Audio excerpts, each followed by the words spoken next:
disputado. Sejam, então, bem-vindos à nossa Pride Week. Eu sou a Carol, sou diretora de pessoas da Cheesecake Labs. E a Pride Week, ela já está na segunda edição. A gente fez a primeira edição no ano passado e é uma semana dedicada à comunidade e ao orgulho LGBTQIA+, que para a Cheesecake é super importante. Fala de um dos nossos valores, que é respeitar as pessoas e abraçar as diferenças. E não só de um valor, como de uma estratégia mesmo. Nós desenvolvemos aplicativos web e mobile com forte conexão com o Vale do Silício, até por isso que vocês devem ter visto que a nossa comunicação é em inglês e português, para que também os nossos movimentos de valores e movimentos para a comunidade impactem também os nossos parceiros. E estratégico porque esses aplicativos eles são desenvolvidos para pessoas e a humanidade é diversa e não tem como a gente desenvolver esses produtos pensando numa bolha ou pensando num estereótipo ou até dessas posições de poder que a gente sabe que existe dentro da sociedade. Então, por isso que sim, a Pride Week é importante para a gente, estrategicamente falando. E a gente, então, desenhou uma agenda que começou segunda-feira, com o protagonismo dos cakers e das cakers.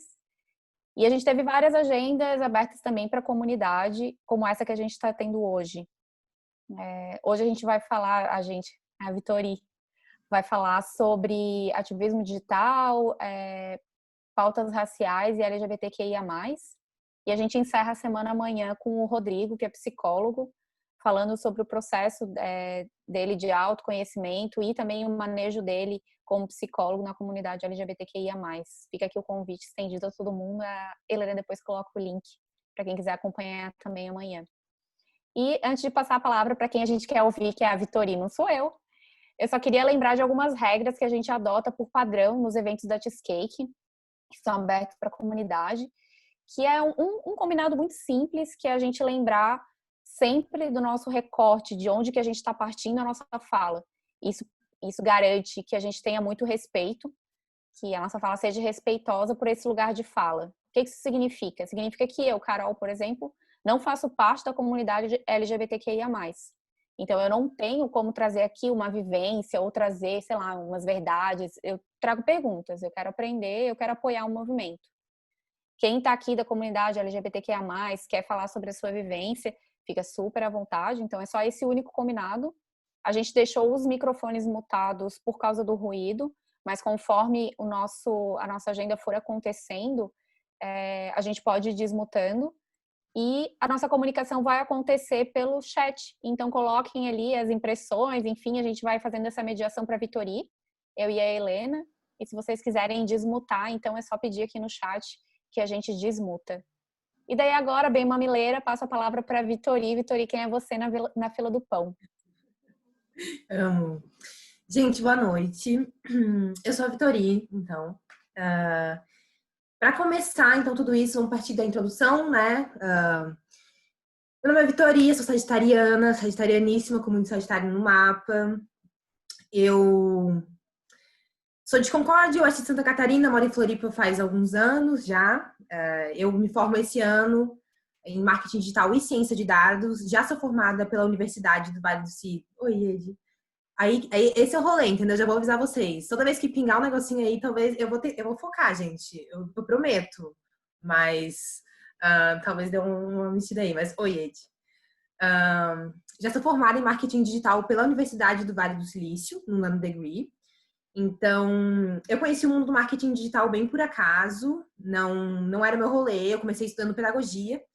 E aí, vamos partir de um ponto legal para a gente já começar a alinhar a conversa, que foi onde uma boa filhotinha de millennial que sou. Eu nasci final de 98, então 99. Eu já cresci com a internet, já cresci com a tecnologia. Eu cheguei no terceirão, e aí no terceirão, né, se inscreve pro teu vestibular, porque é o que se faz depois que você chega no terceirão, né? Aquela pressão horrível, do ensino médio, que o ensino médio todo é um negócio sinistro. Aí chega no terceirão, não faço ideia do que eu quero fazer, porque nada daquilo que eles estão me apresentando eu quero fazer. Mas, infelizmente, eu tenho que aplicar para alguma coisa, gastar dinheiro, me inscrever, estudar, pagar, enfim. Eu escolhi pedagogia. Então, foi assim que eu vim parar em Florianópolis. Eu passei em pedagogia, no vestibular aqui na UDESC, e vim para cá. Eu tentei cursar, eu gostava, enfim, me identificava com crianças, com educação, com comunicação, era meu rolê, mas para mim o mais cruel de tudo era o jeito que o ensino estava sendo transportado, enfim, comunicado para mim, que eram as cadeiras, as famosas filas, as paredes em branco, o professor na frente, uma aula das 6h10 até as 6 não sei quanto, um intervalo, enfim, né? Aquelas coisas todas bem estruturadas para que não sei muito bem qual que é o objetivo, a não ser, né, repetir estruturas, né? Porque aí quando a gente fala no meio tradicional e conservador, normalmente é com esse objetivo, né? Então eu cursei até a quinta fase, não deu certo. Eu tentei, né? A quinta fase daquele jeito, pega uma matéria ali e outra ali. Foi onde eu pensei, cara, não vai dar, mas eu não quero voltar para Concórdia, que é o Oeste Santa Catarina. Vou começar a trabalhar.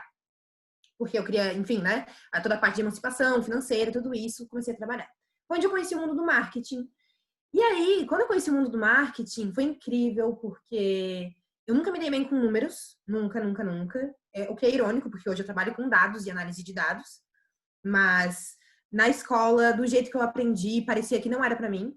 Então, eu consegui ressignificar tudo isso a partir de toda a nova forma que eu absorvi conhecimento. Então, aí já chega no ponto da inovação social, né? Como você vai transmitir conhecimento, como você vai desenvolver os seus relacionamentos com outras pessoas através de novos meios, através de novas metodologias, através de novos começos, meios e fins. Porque hoje eu amo números, muito. E naquela época eu não amava. Então, tem alguma coisa aí que também fala muito sobre a forma que a gente transporta conhecimento dentro de uma sociedade que está tendo ruptura, né? Temos pessoas vivas que nunca viram o celular na vida e nunca se conectaram à internet, ao mesmo tempo que temos pessoas vivas que são bebês que estão nascendo agora, com Wi-Fi, tecnologia, enfim, tudo quanto é coisa no mesmo lugar. Do mundo do marketing, beleza, marketing, estava desenvolvendo para o caminho profissional, mas aí eu vi um edital aberto do Safer Lab, eu não sei se vocês conhecem o Safer Lab. Safer Lab é um laboratório da SaferNet, que a SaferNet é uma organização sem fins lucrativos do Brasil, que organiza Safer, né? Seguro, internet. Então, tem como objetivo reunir denúncias e dados para proteção de indivíduos, de atores dentro do meio digital. Então, aqui no Brasil, a gente está super atrasado nessa debate, nessas bandeiras, enfim, a gente não tem nem LGPD bem batidinha, né, ali no martelo. Para quem não sabe, LGPD é a Lei Geral de Proteção de Dados. Então, a gente está mega super power atrasado sobre isso. Mas aí eu me inscrevi nesse edital junto com algumas outras pessoas, porque eles estavam coletando jovens que tinham de 15 a 21 ou 25 anos de idade, eu não lembro, que tivessem uma ideia, em 2018, que combatesse o discurso de ódio online. Para quem não lembra, meus anjos, em 2018, era aquele momento que você entrava no Facebook, você saía intoxicado, assim, era Chernobyl, porque tinha textão e briga o tempo todo. Você entrava no Facebook e tinha, tipo, teu parente brigando com teu melhor amigo, aí você descia mais um pouco, tinha teu cachorro brigando com não sei quem, tipo, tava todo mundo brigando dentro do Facebook. O Facebook tava um Chernobyl, tipo, real, assim. O Twitter, ele ainda era habitável. Pra quem tá no Twitter agora, tipo, sabe que ele tá um pouquinho mais sensível de estar habitável, mas o Facebook tava inabitável. Então, a SaferNet vem com o apoio da Google, da Unicef, para investir em ideias, simplesmente jovens que tinham ideias para combater o discurso de ódio online. Me inscrevi de última hora junto com uma galera, e aí foi dando certo, fomos passando de etapa em etapa, em etapa em etapa, e a nossa ideia foi selecionada. A nossa ideia é o meu bebê, meu xodó, que infelizmente eu não pude continuar desenvolvendo ela, porque por motivos pessoais mesmo, tem pessoas que estavam dentro do grupo, tem diferenças que se complementam, tem diferenças que causam mais atrito, a gente preferiu deixar a ideia de cantinho ali, mas é o primeiro caso que eu vou trazer para vocês de como a gente pode usar tecnologia para impacto social com foco agora na intersecção racial. Nesse edital, a gente foi selecionado pela ideia da Bot Dandara. A Bot Dandara, para quem não sabe, Dandara dos Palmares, né? Dandara dos Palmares, estrategista, líder maravilhosa, esposa de Zumbi dos Palmares, né? Acho que foi no século XIX, gente, se eu não me engano. Desculpa se eu der o século errado aqui, mas ele e ela, no caso Zumbi e Dandara, comandaram por o maior tempo possível o maior quilombo das Américas. Então, quilombo é um espaço de estrutura de resistência, né? Quando as pessoas negras escapavam da sua condição de escravidão, que, enfim, né? A gente tem que ter acho que para vocês estarem nessa talk hoje, vocês devem ter um mínimo de de intenção também de entender essa parte também de consequências, né, de história do Brasil. Então, Dandara e Zumbi estavam na frente. E quando eu falo na frente pensando em estratégia de como resgatar outras pessoas negras escravizadas, pensando em estratégia de alimentação de muitas pessoas, pensando em saúde, pensando em educação. Então, basicamente, enfim, né? Faz mais do que alguém aí que está no poder. Então, Dandara foi escolhida para homenagear a nossa robô. Bot Dandara, então, é um robô, já contei para vocês aqui, que utilizava uma linguagem chamada AIML, que é uma linguagem de inteligência artificial, só que ela tem uma linguagem mais básica, tipo, o jeito de tu programar ela, não sei se vocês conhecem HTML, CSS, mas é um pouquinho mais básico, assim. Não é tipo um Python da vida, um JavaScript da vida, que você tem que entender umas coisas mais técnicas, assim. Você consegue montar um robô com uma linguagem mais básica e começar a aplicar inteligência artificial nele. Então, a nossa robozinha, a nossa neném, ela estava dentro da plataforma que mais cresce em denúncias de racismo do mundo. Agora eu quero quem chuta. Qual que é a plataforma, qual que é a rede social que mais tem denúncia de racismo no mundo?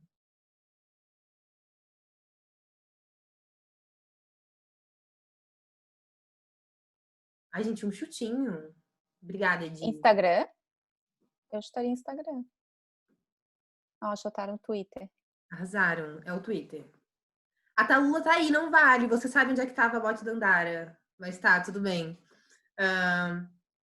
A Dandara estava no Twitter, que sim, é a plataforma que mais cresce, inclusive é uma das plataformas que neonazistas, movimentos neonazistas se organizam muito bem, porque são perfis em massa, né? Enfim, tem tipo, muitos perfis, você consegue criar um perfil com muita facilidade e você só posta coisa na sua timeline. Então você não precisa comunicar um remetente oficial, tipo, né? Não tem tipo, de tal pessoa para tal pessoa, igual um direct, igual um comentário numa foto do Instagram, um like. No Twitter você tem sua timeline, você tem teu feed, você posta. Então, inclusive, é uma forma que eles usam para se organizar, porque eles só postam coisa lá, outra pessoa entra no perfil dele, entende alguns códigos que eles constroem para se desenvolver.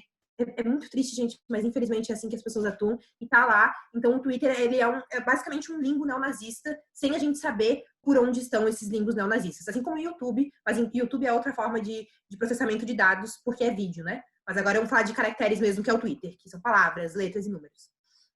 A Dandara estava lá com um objetivo único, que era combater o discurso de ódio online, só que com foco no racismo. A Dandara, o Twitter tem algumas coisas de ética, tá? Então a Dandara, ela não pode iniciar uma conversa, nenhum robô que está dentro do Twitter, isso é uma coisa que vocês também podem saber agora, é utilidade pública, nenhum robô que está dentro do Twitter, ele pode iniciar uma conversa com outro usuário. O que é irônico na atual conjuntura, porque nós estamos vendo um monte de robozinho lá metendo a boca em um monte de coisa, mas dentro dos termos de legalidade do Twitter, de política de privacidade, os robôs não podem iniciar uma conversa. Então, a Dandara, ela estava lá no perfil dela, você entrava no perfil dela, ela tinha nos tweets fixados, enfim, em algumas imagens, como você conversava com ela, e você entrava no direct message dela, você entrava na mensagem dela, e você tu mandava um oi, e ela iniciava uma conversa contigo. Então, ela era um chatbot, né? Ela não era um robô super, enfim, uma coisa de hardware, uma coisa pegável, enfim. Ela era um chatbot que desenvolvia uma conversa saudável a partir de coisas básicas que são do racismo. São do tema do racismo, né? Entre eles, a gente pode citar coisas que a gente, o povo negro, tá cansado de falar, e aí a gente automatizou. Ai, senhor, os gatos ficaram malucos aqui. A gente automatizou para Dandara falar que era, por exemplo, por que a palavra mulata é ruim? Porque a gente está falando aqui do Brasil, a nossa língua é língua portuguesa, ou seja, língua colonizadora. Então, a gente tem que começar a questionar algumas coisas de padrões de linguagem, que a gente carrega uma herança que machuca, que foi em base colonizadora, que foi em base de escravidão. Então, a Dandara, ela vinha para desconstruir essas coisas do ponto de partida de diálogo mesmo, né? Então, por que não deve usar essa palavra? Por que essa palavra é isso? E também auxiliar pessoas negras que estavam sofrendo racismo online a denunciar de forma formal, né? Porque uma coisa é você fazer um textão. Tava naquele ápice também, até hoje tá, né? Você tá acontecendo alguma coisa, você cancela a pessoa, você cancela a empresa, você faz tal coisa. Mas, no final das contas, o que importa é a caneta assinada no papelzinho lá, né? Que funciona ainda na estrutura. Então, a Dandara também estava lá para ensinar e auxiliar as pessoas a terem essa emancipação, esse conhecimento a partir de uma fonte segura. Tipo, ó, o que é racismo, o que é injúria racial, qual que é a diferença entre esses dois, como denunciar, por que denunciar, sabe? Então, a Dandara fazia essa ponte. Ela era incrível, ela era maravilhosa, e esse é um dos exemplos que a gente pode usar para pensar em inovação social, que é formas de transportar conhecimento, é usar a tecnologia como meio e não como fim, para que você desenvolva o seu meio social. Então, é novas formas de você comunicar ou desenvolver a humanidade a partir da tecnologia. Ou seja, tecnologia, a IML, o chatbot, né? A inovação, mudamos a forma de utilizar o Twitter. Social é a comunicação, o desenvolvimento, a educação, enfim. Tem alguma pergunta? Posso seguir? Alguém quer falar alguma coisa da Dandara ainda? Senão eu vou passar para outro projeto. Mas ela tá ativa então ainda, Vitori? Eu consegui encontrar ela ou não? Não, ela tá, o perfil dela tá, mas ela não tá mais. Ela não tá mais lá respondendo, tá? Não. Não. Mas, gente, aí assim, quem quiser, assim, ó, tipo, programar em AML não é complexo, é, tipo, super acessível e dá pra fazer isso pra tudo quanto é coisa, tá, gente? Tipo, tá na hora. As lojas estão fazendo isso, tipo, vendendo a partir de automatização de diálogos, sabe? Então, tipo, a gente tem que começar a se apropriar dessas tecnologias também pra gente começar a utilizar o impacto social. Se eu tenho alguma coisa pra falar, vocês conhecem a Beta, por exemplo?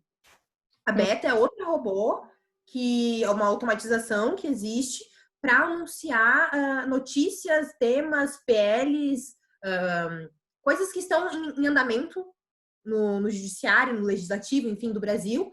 E ela vai avisando você, né? Você vai lá e fala, oi, Beta, eu quero saber. E ela vai te mandando, tipo, ó, hoje estão votando contra isso. Ó, hoje estão votando a favor disso. E ela vai informando isso no Twitter, no Facebook, enfim, a Beta tá lá. E também uma automatização que começou super simples, por um chatbot no Messenger. Então, tipo, são caminhos que a gente pode começar a pensar para além da articulação, mas sim da ação, né? Porque a articulação é uma coisa, quando você se conecta, quando você se reúne com mais de uma pessoa para ter um objetivo junto, né? Você se articula para construir, mas são formas de ação que eu gostaria muito de pensar com vocês aqui hoje. Tipo, para além de um discurso de gostamos, queremos que o racismo acabe, queremos que a LGBTQIA+ fobia acabe, como a gente pode fazer isso com as ferramentas que a tecnologia está dando para a gente, né? Como a gente começa a agir a partir do que a gente tem de forma barata. A IML, inclusive, ela fica gratuita. Esse é Pandora, o nome do site que a gente utilizou. É gratuito durante um mês. Depois você tem que pagar em dólares. Então, realmente não é uma coisa 100% acessível de fazer, mas enfim, já fica a dica aí para caso alguém queira escrever em edital, porque eu não sou apegada nessas ideias, porque eu acho que essas ideias elas têm que passar e para alguém agir, sabe? Tipo, se você tem vontade de fazer, enfim, dá para fazer, só tem que ter esse princípio de ação, de questão de moral e tempo também para executar essas ideias. Né?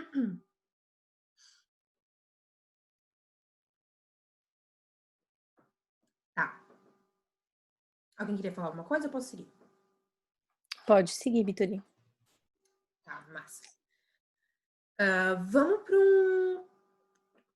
Antes de eu falar do contexto de inovação social no Brasil, eu gostaria de também falar um pouquinho do programa que eu estou fazendo parte agora. Então, eu sou uma das flores de Marielle Franco, eu acho super importante trazer isso aqui também. Eu sou uma das líderes aceleradas do Programa de Aceleração de Lideranças Femininas Negras Marielle Franco, do Fundo Baobá. Então, é um fundo de aceleração de lideranças femininas negras. Então, basicamente, é investimento em curso, investimento em viagens, investimento para que tudo isso, para que mais Marielles Franco cheguem ao poder de tomada de decisão, cheguem aos espaços de discussão de forma protegida e não financeiramente segura, mas que você tenha lá um certificado, que você tenha também essa forma de discutir com o mercado, né, que é justamente onde entra o racismo estrutural, né, que é o ter curso, ter acesso à educação, ter acesso, né, o racismo estrutural. Então, eu sou uma das líderes aceleradas, então eu estou em processo de aceleração, o que é bizarro, porque enquanto o mundo parou, eu estou sendo acelerada, então, muita terapia, mas é isso, é o que está tendo no Brasil. E eu sou, para entrar no assunto de inovação social, eu gostaria muito de falar de uma coisa que eu acho muito triste, que é que eu sou, e é muito triste mesmo, não vou usar ironia, eu sou sagitariana, mas eu não vou ser irônica aqui não. Que eu sou de 64 líderes selecionadas pelo Brasil, eu sou a única de Santa Catarina. Única. Então, assim, contextualizando, né? Florianópolis, Santa Catarina, Brasil. Eu não sei se tem cheesecake em outros lugares do Brasil, mas aqui onde eu tô, pelo menos, onde eu sei que a Carol tá também, é aqui? Tá. Tem alguma coisa que, tipo assim, não. É uma coisa que a gente pode chamar, dentro do termo de inovação social, dentro do conceito de inovação social, que a gente chama de matemática moral. É uma conta que dá um resultado, mas ele é errado, né? Não é como se tivesse um certo, tipo, 2 mais 2 é 4. Matemática moral é quando você tem uma conta que dá um resultado moral. No caso, a gente pode botar como as contas, os números dessa matemática moral, o racismo estrutural, né? Então, por que eu sou a única líder acelerada por um fundo nacional em Santa Catarina? Por quê? Né? Também são questões de pontos de partida importantes da gente trazer essa reflexão. Além de eu ter a pele mais clara, tudo isso também, porque são intersecções importantes a gente trazer aqui. E, de novo, né? Eu sou a única, e isso não é legal. Eu não gosto de ser a única a ser chamada para falar sobre isso, de ser a única a aparecer por isso, porque isso só demonstra o quanto essa matemática moral está funcionando bem. O quanto eu sou a única pessoa, enfim, vamos chamar alguma pessoa, uma mulher negra para falar de tecnologia? Vamos, quem? Ela. Vamos falar ela. Gente, tem alguma coisa errada. Tipo, eu adoro, eu sou palestrinha, eu gosto de comunicar. Não é sobre isso. Tipo, eu realmente me identifico com isso. Mas tem uma matemática moral aí que a gente tem que começar a analisar e perceber que não é natural esse tipo de coisa, né? A gente vai falar agora também de naturalização de violências estruturais. A gente tá aqui num espaço para isso, né? Então, acho bem massa também se alguém tiver interesse em pesquisar mais sobre matemática moral, porque é um tema bem interessante, assim. Normalmente, matemática a gente bota só no número, mas tem contas que funcionam muito bem e elas não estão em números muitas vezes, né? Estão em conversas, em pactos narcísicos, que são quando eu me identifico com alguém e eu fecho, então a gente chama de pacto narcísico branco, por exemplo, quando pessoas brancas se unem para se defender rapidinho ali, para não ser cancelada alguma coisa, isso acontece estruturalmente, matematicamente, moralmente muito bem. Funciona bem que é uma beleza, eu nunca vi pessoa branca defender pessoa branca também, mas são questões de matemática moral que acontecem e são reais. Agora, gente, vamos pensar no contexto de inovação no Brasil. This is Brasil.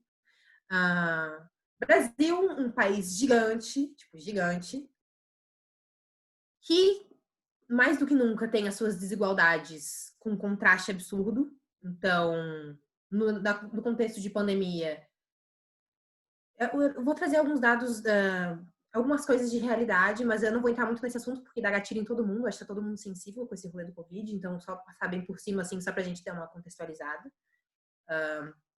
Temos crianças sem escola, temos crianças sem comida, e não é porque os pais dela não estão indo trabalhar ou perderam emprego, não é esse discurso que a gente tem que utilizar. A gente sabe que tem alguém usando esse discurso, mas não é por isso. Inclusive, o governo devia estar dando essa assistência para que essas crianças tivessem comida na casa delas, seguras com álcool em gel e proteção, enfim. Mas, enfim. Aí, de novo, entra essa questão de desigualdade social. A gente está percebendo que no Brasil a gente vai ter um distanciamento absurdo de acesso à tecnologia. A tecnologia ela já é um meio extremamente higienizado, né? Então, o que a gente vê hoje em dia em apresentadores de pitch, em apresentadores de evento, ou organizadores de eventos de tecnologia, é o clássico. Né? E quando eu falo clássico, acho que você sabe o que eu tô falando. É o homem branco velho de terno, cis, hétero. Né? Ou se é hétero, né? Não sei, porque muitas vezes, enfim, tá nos processos aí, mas normalmente quando a gente pensa no clássico do homem que tá no poder com dinheiro e tomada de decisão, é isso. E aí, quando a gente fala de tecnologia, a gente tem essa reprodução massiva dessa matemática moral em quase todos os aspectos. Então, é o homem branco cis heteronormativo, que é o CEO, que é o CMO, que é o CTO, que é o analista, que é o líder, que é o estagiário. Então, essa higienização do meio da tecnologia, ela é muito bem arquitetada. Mas ela está muito bem arquitetada que até eu não, vou mostrar esse exemplo de outra forma, aquelas, né, que já se expor demais. Mas muitas vezes a gente vê, inclusive em empresas de tecnologia, pessoas, espaços 100% brancos, que não tem pessoas negras em nenhuma posição. Nenhuma, tipo, nenhuma mesmo. Nem na posição que a gente mais naturalizou ver pessoas negras, elas não estão lá. São pessoas brancas com brancas com brancas com mais brancas. Quando a gente fala em espaços de ecossistema de tecnologia mesmo, né? Vamos botar uma CAT da vida, um espaço onde é pensado para desenvolver inovação social, inovação, tecnologia, pipipi. Então, agora é um convite, um debate, uma reflexão, porque eu penso muito sobre isso, mas eu gostaria de passar para vocês esse dever de quebrar essa matemática moral que está se fomentando agora, porque é novo, a tecnologia é nova, a gente está tendo uma quebra de tudo, é tudo novo, então a gente ainda pode virar o volante, tá? Eu gosto muito de trazer esse pensamento otimista, assim, também, tipo, está sendo construído agora, lógico que quem tem dinheiro são eles ainda, mas a gente ainda consegue também dar uma mudada nesse contexto, que é crianças negras, jovens negros terem acesso ao que é inovação, ao que é tecnologia. Aqui no Brasil, quando a gente pensa em inovação, a gente pode citar o exemplo das favelas, por exemplo, né? Favela é o lugar mais inovador, na minha opinião, se não é do mundo, é de uma boa parte do mundo. A favela do Brasil é muito inovadora, gente. Mas assim, ó, muito inovadora. Eu não sei qual conceito de inovação a gente vai estar alinhado aqui, mas eu vou trazer o meu conceito meu conceito de inovação para a gente alinhar. E qualquer coisa a gente abre para debate depois também, porque inovação ela é justamente disruptiva, muda o tempo todo. Mas é quando você tem uma coisa que não serve mais para a atual estrutura, e aí você transforma ela a partir de uma coisa que já existe para que ela se adapte à mudança, novas estruturas, a novas relações. É inovação, né? Você transforma, você cria para o novo mundo, né? É uma buzzword, inclusive, assim, inovação, inovação. Né? Mas a favela no Brasil faz inovação há muito tempo. Muito tempo. Então, quando a gente fala de transformação digital no Brasil, de inovação no Brasil, a gente não pode comparar ou analisar o cenário brasileiro com o cenário americano, por exemplo, que é uma mania muito feia que o brasileiro tem de fazer. Ah, porque a Amazon.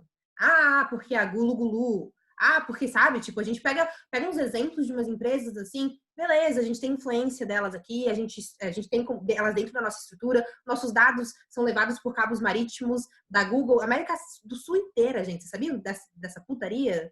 Que ano passado não, quando que o Coisa se elegeu? 2018? Meu Deus do céu. Em 2018, em 2018, eu vou contar pra vocês, gente. Vou contar pra vocês. Em 2018, a Google veio pra cá, tá? Tem uma reuniãozinha com, né, nomes não vamos citar, mas ela teve uma reunião porque ela tinha como objetivo ajudar os eleitores brasileiros a não caírem em fake news. Isso, inclusive, foi mandado. Não sei se vocês assinam a newsletter do Google, que é Think with Google, que é Pense com o Google. É uma newsletter que eles mandam de tempo em tempo com dados que eles estão trazendo e trazem insights, né? E como está sendo a maior visualização do YouTube, coisas estão mudando. Eles compilam esses dados e mandam. E coisas que vão acontecendo no Google. E veio essa newsletter do Google, o que também foi muito estranho, porque essa informação veio 6 meses depois do ocorrido, inclusive eles citam, que foi 6 meses depois, falando que eles vieram para cá para ajudar o Brasil, os eleitores brasileiros, a não caírem em fake news. E isso foi tipo em junho, as eleições foram em outubro, novembro, né? Isso foi tipo em junho, eles estavam aqui para ajudar a gente e tal. E para ajudar a gente, como é que eles ajudaram a gente? Eles colocaram um cabo reforçado, porque eles ainda fizeram questão de falar que a tecnologia que eles estavam usando agora, ela era protegida à mordida de tubarão. Então, tubarões não iam mais comer os cabos de transporte de dados dele, porque agora tubarões eram inimigos do Google também. Então, era uma nova tecnologia que transportava dados da América Latina aos Estados Unidos. Tá. Isso é uma coisa bem importante vocês saberem, assim, né? Porque a gente está aqui no Brasil, mas os nossos dados não. Então, acho que é importante a gente ter análise da conjuntura política dos Estados Unidos, GDPR, LGPD, enfim, leis diferentes, mas que nossos dados estão armazenados lá, do Google, pelo menos, que a gente dá para o Google. A favela é muito inovadora no sentido de que a gente sempre fez muito com pouco. A gente sempre foi autodidata. A gente sempre foi autônomo. A gente sempre teve que ser criativo. A gente sempre teve que ser... não é, eu ia falar em inglês, não é tipo multi-skill, mas quando você tem várias habilidades, né, desenvolvidas. Porque ou você fazia isso, ou você morria. Ou você faz isso, ou você morre. Você tem que se adaptar. E muitas vezes, vocês que estão no meio da tecnologia, vocês já devem ter visto várias vezes isso. Tipo, adapte-se ou morra, a sua empresa. Ai, adapte-se para o mundo digital ou morra, porque o mercado não sei o que, nananana. Essa sempre foi a realidade da favela no Brasil. E não era nenhuma questão agora de mercado, assim, tipo, sempre foi isso. Então a gente tem a favela se organizando com Big Data, por exemplo, sem ter a nomenclatura do Big Data. Tá rolando uma invasão. Vamos imaginar que aqui a gente tá. Vamos imaginar um morro. Tá rolando uma invasão da PM lá embaixo. Lá embaixo eu tenho um líder. Eu tenho o meu banco de dados. Um líder que, via grupo de WhatsApp, conectado com outros líderes em outros espaços da favela, comunica. Tá chegando. Tá rolando isso aqui. O líder que tá no outra ponta sabe que tem tanto tempo. Já assistiram Bacurau? No Bacurau rola isso também. Eles fazem isso também. Quando vai chegando, eles vão avisando. Gente, isso nada mais é do que compilar vários dados em vários lugares e você agir com previsão. Você consegue ter uma previsão do que vai acontecer porque você teve bancos de dados, teve outras pessoas te informando, você conectou tudo numa mesma base, de uma forma acessível que as pessoas consigam ler e tomar decisões mais inteligentes, mais assertivas, com maior velocidade para sobreviver. Então, quando a gente fala em inovação no Brasil, inovação social, em contextos, não dá para a gente considerar que é a mesmo rolê da transformação digital que está acontecendo nos Estados Unidos, por exemplo. A gente está aqui com crianças que não têm o que comer e tem que trabalhar, muitas vezes, em trabalhos que estão sendo expostos ao vírus para conseguir estudar, para conseguir o Wi-Fi do vizinho. Então, a minha preocupação que eu quero puxar para vocês serem protagonistas junto comigo nisso como a gente consegue pensar no Brasil, como a gente consegue articular ações agora, porque o futuro está chamando a gente agora, mais do que nunca, para agir de forma sábia, rápida e que não deixe essa desigualdade simplesmente porque o que está acontecendo é uma soltura. É como se a gente tivesse assim, agora faz assim. Porque o inglês já era difícil de acessar antes. E os termos de tecnologia são quase todos em inglês. Aí, beleza, a gente tinha uma dificuldade de comunicação, de alinhamento. Mas agora é de internet. Agora é de acesso à internet. Agora é de acesso a equipamento. Agora é de acesso, enfim, daí a saúde pública, saúde, segurança, todas essas questões que o Covid acentuou pra gente, né? Mas tem várias iniciativas. O cenário é triste, né, gente? Eu não quero deixar vocês tristíssimos, assim, não é esse o meu objetivo. Mas tem iniciativas que já fazem isso, então estão coletando crowdfunding mesmo, que tu faz uma vaquinha e tu coleta uma grana para você pagar 4G, 3G de estudantes da favela do Brasil. Então, não vai ter acesso à internet. Muitas vezes a Vivo, a Tinha, sei lá, a Telecom, não sei quem instala a internet, não leva até a favela a internet, não, também tem esse ponto, né? Quem que leva a internet? Quem que é essa bandeira que leva a internet? Então, aqui no Brasil, gente, tá sinistro o negócio, assim, porque ninguém sabe direito o que tá fazendo. E isso eu tô falando de pessoas que estão tomando decisão, tipo, óbvio que eles sabem, vão sempre proteger o lado do dinheiro, né? Quando a gente pensa em dinheiro, dados, né? A gente tá vendo que isso se massifica para a estrutura matemática moral continuar funcionando perfeitamente. Mas, sei lá, é bizarro, assim, as pessoas não estão entendendo direito o que está acontecendo em questão de tecnologia, porque a gente nunca conversou sobre acesso à internet no Brasil. A ONU levanta que o acesso à internet é um direito humano desde 2012. Direito humano é um acesso à internet. E aqui no Brasil a gente não tem pessoas que têm internet e não têm saneamento básico ao mesmo tempo. Então, é outro contexto, é outra verdade, é outro tipo de inovação que a gente tem que começar a pensar aqui, antes de se comparar já em, tipo, vou criar um super robô aqui agora, inovação social, ou inovação, tecnologia, projetos, massa. Calma, sabe? Tipo, aqui no Brasil a gente tem que pensar em cenários de inovação onde é, lá do princípio, que é acesso à internet, que é a Lei Geral de Proteção de Dados, que é ter esses pilares de Lei Geral de Proteção de Dados realmente eficazes. Quem que vai monitorar as leis gerais de proteção de dados aqui no Brasil? É os Estados Unidos? Se der uma treta com a Google, o que acontece? É o Brasil que responde ou é a Google? Dos Estados Unidos, né? Enfim, é a Google daqui. Então tem várias coisas que estão muito soltas dessas pontas aqui do Brasil que me preocupam e eu queria deixar essa provocação para vocês. Não sei se tem alguma pergunta, se eu tô falando muito rápido, se alguém quer dar uma opinião contrária. Por enquanto, pode ir tocando aí. Se o pessoal se manifestar aqui no chat, daí eu te dou um toquezinho. Beleza. É super triste o que eu falei agora, gente, mas é super real. Sim. É bem louco, inclusive, LGBT. Ah, gente, além disso tudo, tem o protagonismo de vocês, assim, que é super possível e tá ao alcance de vocês, que é quando vocês forem no banheiro, vocês ficarem rolando o feed de vocês naquele momento especial, vocês conseguem se responsabilizar. Vocês têm dever moral e cívico de se responsabilizar por quem vocês seguem. Porque visibilidade é um follow. E a gente tem que começar a pensar no nosso clique como alguma coisa que causa impacto. E não só como uma rede social que você está ali rodando para baixo dando uns likes. Porque parece que é isso, mas no fundo não é.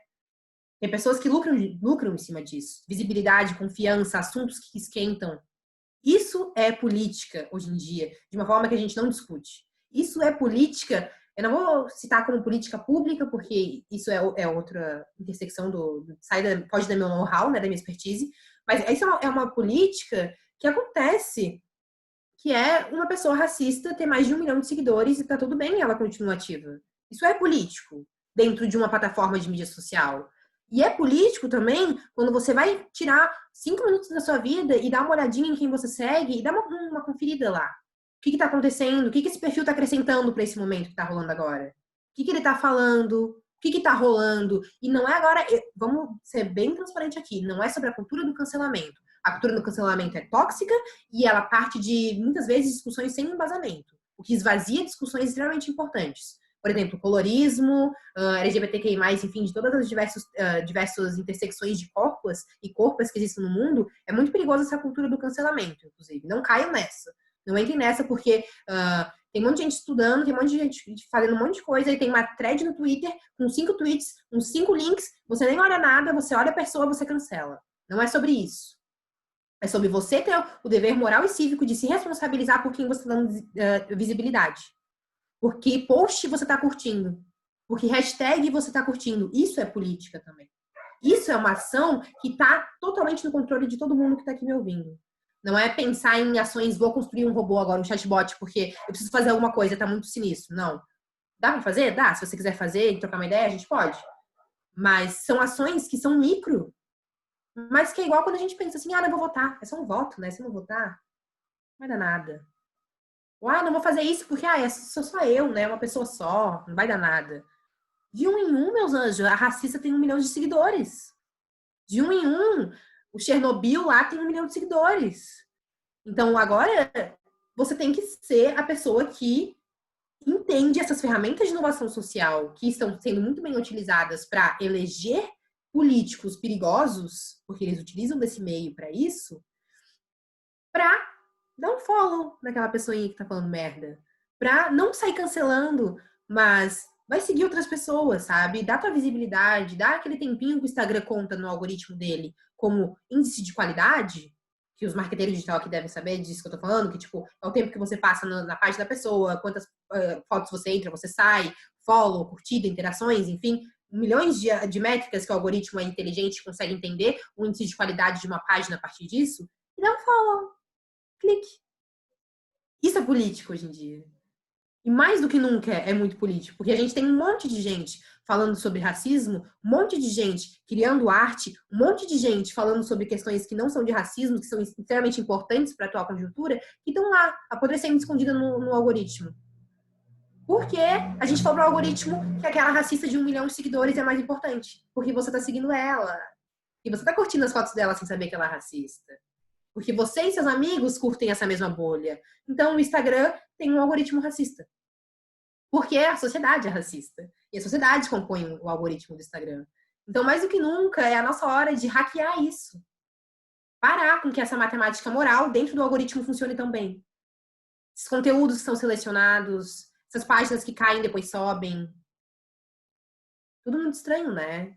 Eu não sei, eu acho estranho. Tem umas páginas que é muito fácil de denunciar e cair. Tem outros que você fica lá reunindo 50 mil de denúncia e não cai.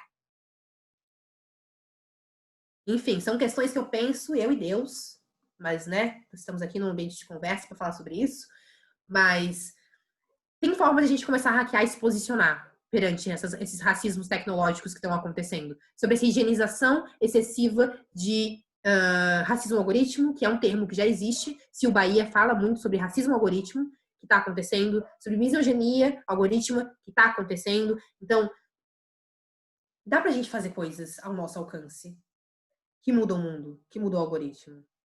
Vocês botam fé que o algoritmo é o mundo, né? Óbvio que tem lugares, tipo, a Rússia, se eu não me engano, não usa o Instagram. Então, tipo, o mundo, sabe? Então a gente vai ter. A China não, sabe? Tipo, tem suas políticas de redes sociais. Mas quando a gente pensa em contexto Brasil, tipo, o Brasil usa o Instagram. Então, eu tô usando redes sociais que o Brasil utiliza, né? Aí, gente, eu vou ficar falando demais, porque eu já ia entrar no assunto de internet shutdown, já ia entrar no assunto de um monte de coisa, mas aí vamos com calma. Eu queria ouvir vocês um pouco para eu poder tomar uma água. Vitória, eu só queria compartilhar uma coisa que eu nunca tinha parado para pensar, assim, que eu já tomo cuidado com as redes sociais, enfim, por ser muito tóxico e realmente não fazer sentido eu estar ali exposta ou vendo coisas que não fazem sentido para mim, né? Ou coisas preconceituosas, racistas, enfim. Mas eu nunca tinha pensado nisso pro LinkedIn. Eu fiquei chocada.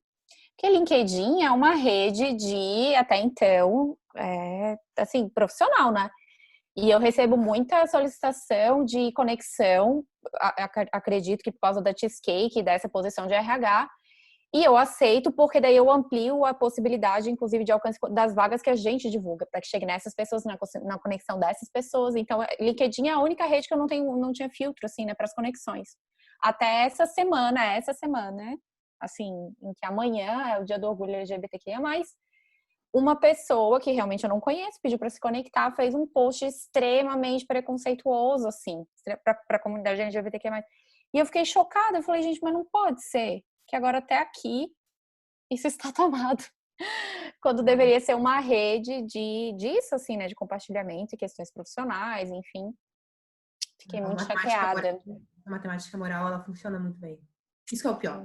E uma coisa do LinkedIn, eu vou compartilhar com vocês. É uma pira que eu tenho sozinha. Não tenho estudo embasamento, é uma pira.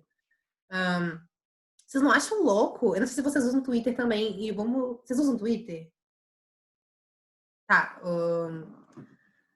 Oi, Doug, você tá aqui. Tá, então o Instagram. Acho que é uma galera que deve usar o Instagram. Tá. O Instagram e o LinkedIn. Gente, tem vezes que eu tô com essas duas abas abertas, né? Eu uso o Instagram no desktop também, porque eu uso para o meio profissional, então de vez em quando eu recebo mensagem por lá. Então eu deixo ele ali abertinho. Se eu tô no Instagram, eu tenho uma persona. Eu tenho o meu personagem que é @vida louca. Quando eu entro no LinkedIn, eu juro que parece que eu estremeço na cadeira também. É um dos lugares mais tóxicos que tem pra mim, mesmo ele sendo virtual. Porque, primeiro, eu tenho medo de clicar em alguma coisa lá, porque eu sei que meu like vai aparecer pra uma galera. Então eu fico pensando, meu Deus, se eu clicar nisso aqui, ai meu Deus do céu. Segundo, que eu nunca, eu tentei começar, o Doug que tá aqui, inclusive, ele tava comigo, ele me ajudava, me incentivava a produzir conteúdo pro LinkedIn. Eu não consigo. Eu não consigo dar minha opinião. No Instagram eu falo, no Instagram eu sou eu mesma. Aqui, suave. Twitter, não muito. Twitter a gente guarda nossas noias, né? Nossas coisas. Mas no LinkedIn eu não consigo. No LinkedIn é uma rede social profissional. Tem uma galera que vem falar assim: você tem que postar mais sobre inovação social, porque você fala muito bem sobre isso, precisa desse tipo de assunto no Brasil, nananã, nananã. Eu não tenho coragem, porque eu tô pensando tanto de homem branco de terno que não tá sentado lendo meu post. Literalmente parece que eu tô conversando com um homem branco de terno lá dentro. Isso é uma pira minha, né? Eu não sei se você sente assim também. Mas parece que é a rede social que eu vejo mais, eu me sinto mais intoxicada, assim. Eu sinto que lá, óbvio que a gente também tem a questão de postura profissional, né? Tipo, comportamento corporativo e tal, coisa que eu nunca tive. Muito bem, né? Eu tentei. Mas, tipo, deu boa, então é isso que importa, ser eu mesma. Mas lá eu não consigo. Não consigo postar uma foto, não consigo postar um texto. De vez em quando dou umas curtidas e dou umas comentários, tipo, amigo, muito bom seu texto, porque eu sei que é importante pra ele. Mas o LinkedIn é uma rede social, assim, ó. É como se fosse um bar. Se o LinkedIn fosse um bar, eu não entrava. Nem fudendo. Nem fudendo. Eu não ia dar meu dinheiro pra esse bar, não. Não ia nem querer entrar nesse bar. Sabe aquele bar que você olha e você pensa, não é confortável? É o LinkedIn pra mim. Ai, que saudade de um bar, inclusive, né, gente?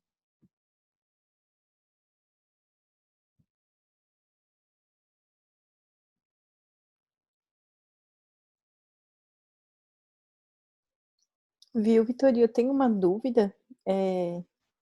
Só enquanto o pessoal, de repente, ele pode escrever no chat, mas alguma dúvida eu vou aproveitar, acho que para fazer para falar da minha. Seguinte, a gente estava falando sobre aquilo que você falou, que às vezes as pessoas perguntam, por onde começar a me posicionar? E às vezes um simples unfollow já é um posicionamento, né? Você já deixa de dar audiência para aquela pessoa. São pequenos atos que a gente pode começar, né, aos poucos.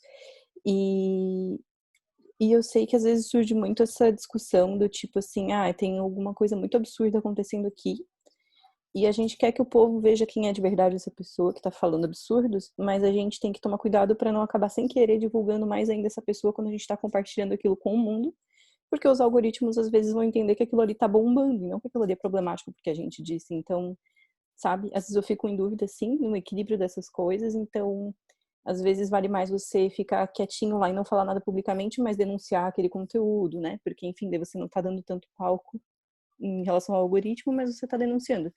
Só que daí cai naquilo que você falou. A gente denuncia um negócio, tipo, um grupo se move para denunciar algo absurdo e aquilo nunca cai. Tipo, eu mesma, em Facebook, cansei de denunciar coisa que não acontece nada e eu fico sempre, sabe? Tenho essas dúvidas, assim. Eu queria saber se tu sabe algo a mais sobre isso, assim, tipo, gente, isso funciona e isso não funciona. Tá. Esse é um assunto bem sensível, porque o algoritmo ele é enviesado, né?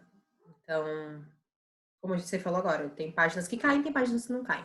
E para mim, na minha opinião, tem alguma coisa bem posicionada ali, mas enfim, não entendo tudo questões técnicas do algoritmo do Instagram, por exemplo, bem para pontuar, sai da minha expertise. Mas eu, inclusive, fiz uma newsletter pelo SGB esses dias que eu falo sobre isso, assim, sobre a diferença de ator, comportamento, A, B, C, C é ator, B, behaviors, comportamento, e C, gente, esqueci.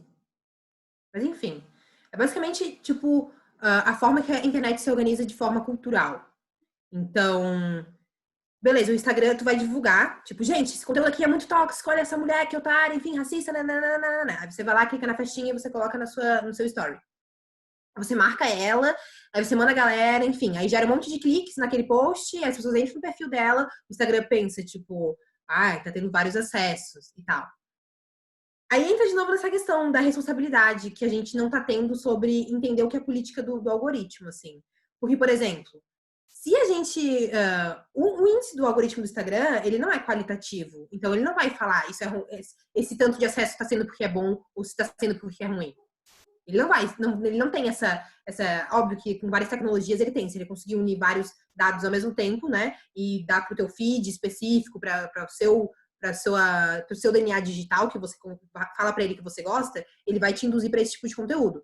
Mas ele não vai dizer, tipo, não sabe dizer se é um conteúdo bom ou ruim, o tanto de acesso que tá tendo naquele momento, naquele pico. Ele até consegue fazer as leituras com a IA que ele tem, dos caracteres que você está utilizando, mas enfim, ainda é uma máquina, né? A gente não pode esquecer que é uma fucking máquina. Tem alguém que está conduzindo isso atrás. É uma máquina que funciona, tem seres humanos operando ela. O Instagram, a gente fala às vezes como se o Instagram fosse, né, o responsável que andasse sozinho e fizesse as coisas sozinho, mas não, ele não faz. Ele tem homens de brancos, cis e héteros de terno sentados tomando decisões por ele. Mas eu tenho muito essa questão porque aí entra na questão do C, do comportamento social da estrutura da internet, que é o do B, desculpa, que é o do comportamento, C em português, que é porque você compartilha na sua página, talvez tenham pessoas racistas que te sigam, e aí elas sigam, elas entram no perfil dessa pessoa, e ela segue essa pessoa, enfim, curte o conteúdo dessa pessoa. Então entra de novo na questão cultural, tipo, a pessoa pode ficar mais famosa ou não, pelo que você está fazendo, mas não é por causa só do algoritmo. Não é só por causa que o algoritmo entendeu que é um conteúdo popular ou de índice de qualidade alta. É porque possivelmente outras pessoas que são outros autores, que daí são um A desses pilares, identificarem esse conteúdo como conteúdo relevante e vão seguir ela. Então, ainda assim, são pessoas atrás desse perfil. Então, ainda assim, são pessoas que veem o teu post de denúncia ou não e vão se posicionar. Conteúdo legal. Ai, mas nem foi tudo isso. Vou seguir, que pena, tá sendo cancelada. Tem pessoas que fazem isso real. É o mundo digital, ainda assim, as pessoas têm essa impressão de que é anônimo os posicionamentos. Então, essa é uma questão muito bem levantada e que a gente tem que levar para debate. Vale a pena ou não marcar e levantar posts de pessoas que estão sendo racistas? Porque isso é novo. Esse cancelamento, essa exposição é nova. Então, a gente também tem o dever de desenvolver os caminhos para que a nossa sociedade, a nossa inovação social, está partindo a partir de cancelamentos e exposição em excesso. É bom ou não é bom? Ah, é bom porque aí eu consigo denunciar, aí se tem mais pessoas que querem denunciar, vão denunciar ela. Massa. Mas é ruim porque o algoritmo do Instagram pode achar que é um conteúdo popular e, principalmente, tem pessoas que vão achar o conteúdo dela relevante a partir do racismo que ela está reproduzindo e vão seguir ela.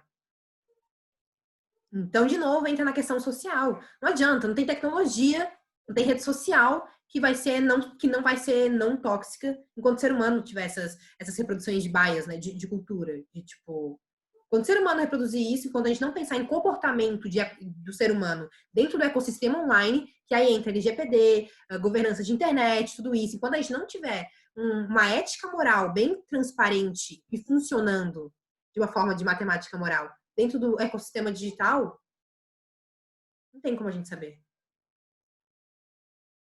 É uma reflexão. O que você trouxe é uma reflexão, eu devolvo com outra. Porque é novo, assim. Então, a gente tem esse dever também de trazer esse debate e levar, sabe? Então, eu não tenho uma resposta, mas eu tenho isso para acrescentar essa tua dúvida. Muito legal. O Douglas colocou também aqui indicações de pessoas no LinkedIn para seguir. A Luana Genot e a Maite Schneider. E Maravilhosas. a gente acho que tem espaço para mais uma pergunta. Se alguém quiser fazer uma pergunta, é só colocar aqui no chat que eu posso desmutar.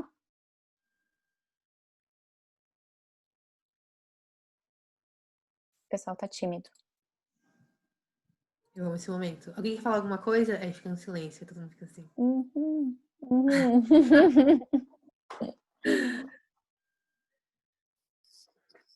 Se ninguém quiser me perguntar nada, aproveita esse minutinho e vai me seguir no Instagram. Que tal? Militem. Sim. Helena vai colocar aqui o link do teu Instagram pra galera seguir. E É isso, né? é isso, né? E aí, qualquer coisa, se alguém quiser me mandar alguma pergunta no privado, também pode mandar no Instagram. Prometo responder na medida dos meus possíveis. Vitori, muito, muito obrigada pelo teu tempo, por abrir esse espaço. Eu comentei ontem com a Ed, né, que estava fazendo o talk de Cook and Talk, fazendo uma fala super importante sobre o pagamento da comunidade bissexual dentro do LGBTQIA+. Falei para ela e repito para ti, né, Vitori, que vocês não têm obrigação alguma, né, de fazer essas talks e ensinar, enfim. E quando vocês fazem e disponibilizam esse momento, é mais gratificante para a gente ainda, tem um super valor. Obrigada mesmo por abrir teu tempo, tua disponibilidade, tua casa, né, teus gatos aí passando. Ai, sim. Obrigada. Obrigada, gente. E obrigada a galera que acompanhou aqui, tanto nas interações, ou quem não estava a fim de interagir, mas presente aqui junto com a gente. Muito obrigada. Que a gente consiga, como a Vitori falou, né, levar essas discussões cada vez mais para frente e usar esse ativismo. E dá um follow nas pessoas. Deem um follow. É isso, gente. Obrigada, Vitori. Fechou, galera. Muito obrigada. Beijão. Fofo, fazendo meu merchan aqui do lado. E deixa eu fazer uma. Ai, desculpa, deixa eu fazer uma errata que eu falei da palestra, fiz boa propaganda do Rodrigo amanhã, só que ele vai ser um evento interno, porque a gente vai abrir ali para vulnerabilidade dos cakers, eu convidando todo mundo. Obrigada, Helena, pelo toque, desculpa, pessoal, mas essa vai ser só cakers, tá? Fechou. Beijo, gente. Boa noite. Se cuidem, deem um follow nas pessoas e follow em pessoas certas. Tchau, gente.